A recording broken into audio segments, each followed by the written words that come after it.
માં અંબાના અનેક પાવન સ્થાનકો દેશના ખૂણે ખૂણે આવેલા છે અને તમામ સ્થાનકો પોતાની એક આગવી વિશેષતા અને આસ્થા ધરાવે છે। ગુજરાત રાજ્યના સુરત શહેરમાં પણ માં અંબાનું એક પાવન સ્થાન ઉપસ્થિત છે, જે ભક્તોને આપી રહ્યું છે તેમના પાવનકારી આશીષ। ત્યારે આવવું જોઈએ સુરત શહેરના ભાગળ વિસ્તારમાં અને આશીર્વાદ મેળવીએ માં અંબાના।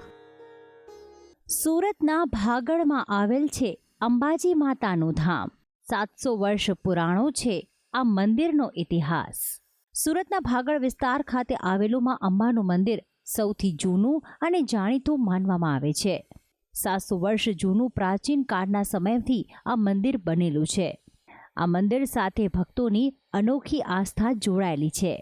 ભક્તોનું માનવું છે કે આ મંદિરમાં ભક્તો ખાલી હાથે આવે છે, પણ ખાલી હાથે પરત ફરતા નથી। એક માન્યતા પ્રમાણે 600 વર્ષ પહેલાં સુરત ખાતે ચઢાઈ કરવા આવેલા શિવાજી મહારાજે પણ પહેલાં અંબાજી મંદિર ખાતે માતાના દર્શન કર્યા હતા અને તેમના આશીર્વાદ લીધા હતા। તેમજ જાણીતા જગતગુરુ શંકરાચાર્યએ પણ માતાજીના દર્શન કર્યા હતા।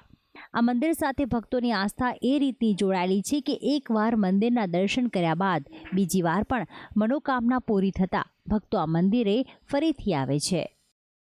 આ માતાજી અસલમાં અમદાવાદથી આવેલા છે ને અહીંયા આગળ ભક્તોને સ્વપન આપેલું કંઈ પૂર્વજોને એ લોકો અહીંયા માતાજીને લઈને આવેલા ને માતાજીને અહીંયા આગળ સ્થાપના કરેલું। આ વાત લગભગ 700 વર્ષ ઉપરની હશે ને ત્યારને અહીંયા આગળ લોકો માતાજી પાસે આવે છે ને માતાજીની એમનું કામ પૂરું પાડે છે।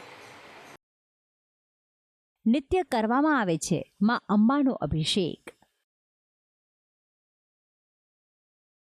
માતાજી દરરોજ જુદા જુદા વાહનો પર થાય છે બિરાજમાન। સુરતનું માત્ર એક જ મંદિર છે જ્યાં માતાજીને દરરોજ અભિષેક કરવામાં આવે છે।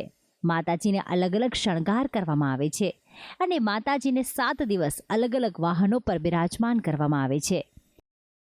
રવિવારે વાઘ ઉપર બિરાજમાન કરવામાં આવે છે, તો સોમવારે નંદી વાહન, મંગળવારે સિંહ, બુધવારે બરઘાનું વાહન, ગુરુવારે ગરુડ, શુક્રવારે હંસ તો શનિવારે હાથી મૂકવામાં આવે છે।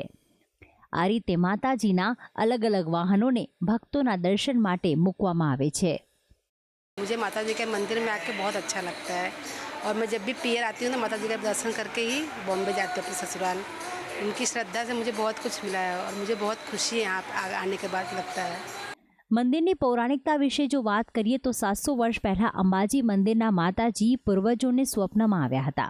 ત્યારબાદ ખાસ અમદાવાદથી પૂર્વજો દ્વારા સુરત ખાતે માતાજીને લાવીને મંદિરમાં સ્થાપના કરવામાં આવી હતી। ત્યારથી જ ભક્તો માતાજીના દર્શન કરે છે અને માતાજી ભક્તોની મનોકામના પૂર્ણ કરે છે। ભક્તિ સંદેશ ન્યૂઝ સુરત।